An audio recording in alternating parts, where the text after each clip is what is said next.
agradeço vocês por este convite. Eu estou muito feliz de estar aqui para falar na sua cidade.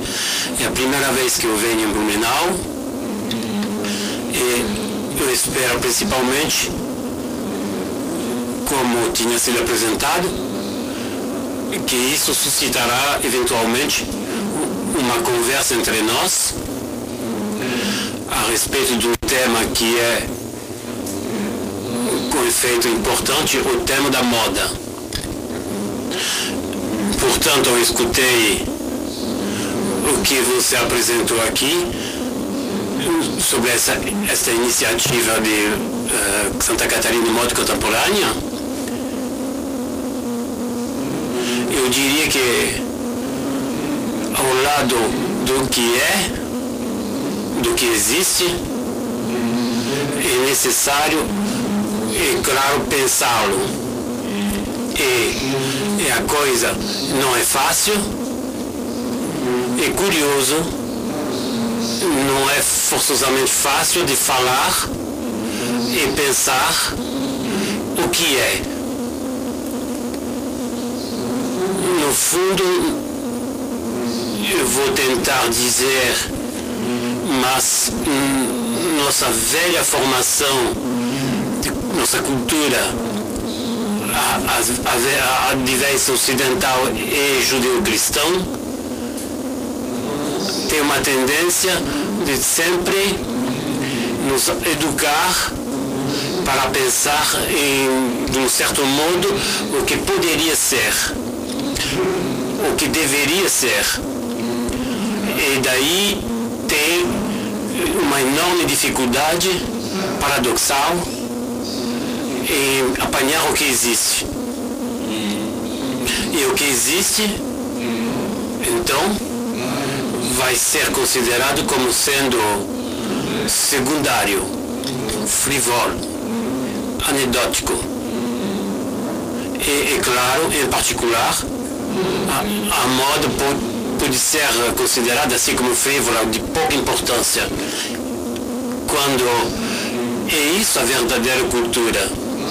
Não é simplesmente as grandes obras da cultura, é como se come, como se veste, como se habita, como a gente poderia dizer, quantidade de outros verbos assim, no sentido mesmo no termo. A cultura, para mim, é,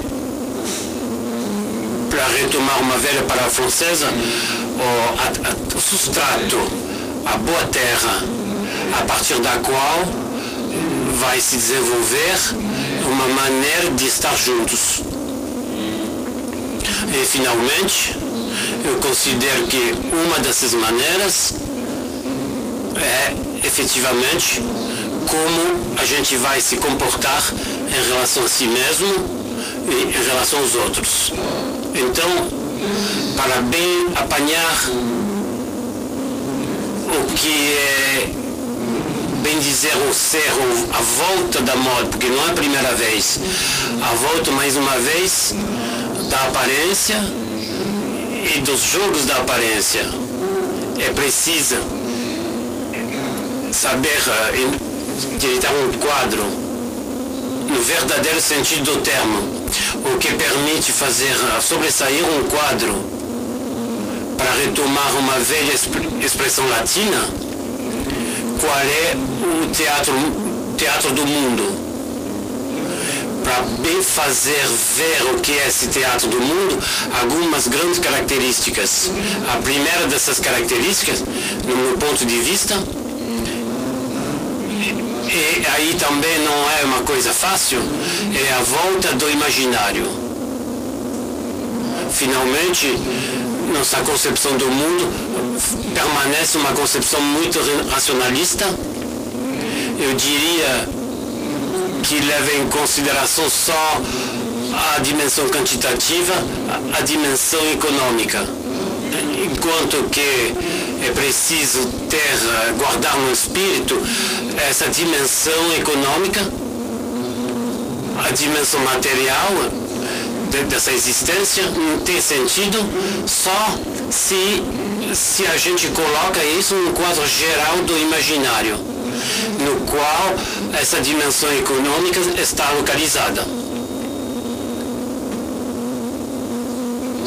Eu penso que estamos num momento em que nós estamos invertindo a posição que foi a grande posição marxista. Saber que pode entender a superestrutura só como referência à infraestrutura. E eu penso que é o contrário que está se operando. Que a gente poderá apanhar a infraestrutura econômica, a produtividade, a vida social, a vida política, só se guardarmos no espírito o ambiente no qual tudo isso está localizado. Talvez poderia simplesmente colocar o problema em termos de climatologia. Qual é o clima no qual a gente está localizado? No fundo, o clima, no seu senso estrito, é algo importante. O clima é o que vai determinar o espírito de um lugar dado. Da mesma maneira, tem um clima societal, um ambiente, uma atmosfera. Em francês e em português também, imagino, a palavra atmosfera, um ambiente, não tem muita consequência. A língua filosófica alemã, nós tinha aprendido o Schwingung, que se traduz por ambiente, atmosfera. Havia alguma coisa que era muito profundo, uma noção que determinava de uma maneira de estar juntos.